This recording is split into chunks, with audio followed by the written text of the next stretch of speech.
যদি সফল হতে চাও তাহলে আমার লেখাই বইটি নাও, শয়তান ধরার গর্জন। এই বইটি নেওয়ার সাথে সাথেই তোমার জীবনে থাকবে না কোনো অর্জন। ওনারে চিনস না তুই?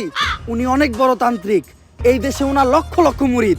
উনি নতুন একটা বই লিখছে, বইয়ের নাম শয়তান ধরার গর্জন। যেই বই পইরা নতুন কইরা লাখ লাখ মানুষ তান্ত্রিক হইতাছে। কিন্তু লালু ভাই, আশেপাশে তো কোনো তান্ত্রিক বা মুরিদ দেখতেছি না। আরে ওগুলা তো সব ফেসবুক আর টিকটকে।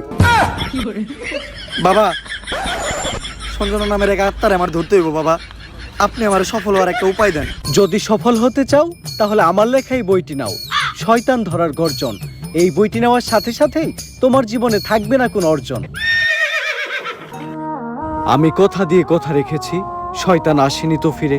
আমি শয়তান তাড়ানো গল্প লিখেছি আমার সারাটি জীবন ধরে। আমি অন্ধকারে মোমবাতি জ্বালিয়েছি, তবুও পাইনি ভূতের খোঁজ। আমি ভূতের অপেক্ষায় ছিলাম, ভূত নিজেই হয়েছিল নিখোঁজ। শয়তান ধরার গর্জন, পৃষ্ঠা নাম্বার চুদলিংপং। বাবা, এটা তো মন্ত্র না, ছন্দ কইলেন। মার্কেটে আপাতত ছন্দই চলে। বাবা, বইটা একটা আমারও লাগবো। দাম কত এটার? মাত্র 1000 টাকা। 1000 টাকা দিয়ে আর কিনুম? 1000 টাকা হাতে নিয়ে ভূতের ডাক দিলে ভূত নিজেই চালতে লেগে পড়বো। 1000 টাকা দিয়ে বইয়ের দাম, এই বইয়ের বিশেষত্ব কি? এই বইটা আমি আমার নিজ হাতে লিখেছি। দেহি আতেলে এত খারাপ? দেহি এই বইয়ের প্রথম পৃষ্ঠায় কি লেখা? মানুষকে ভোদাই বানানোর 100টি উপায়।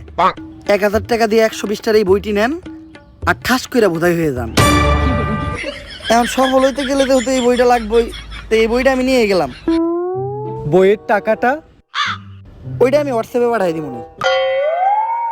গুরু, আজকের থেকে আপনার লেহাই বইটা পইরাই আমার শয়তান ধরার যাত্রা করলাম শুরু। শয়তান ধরার গর্জন, পৃষ্ঠা নাম্বার চুদলিংপং।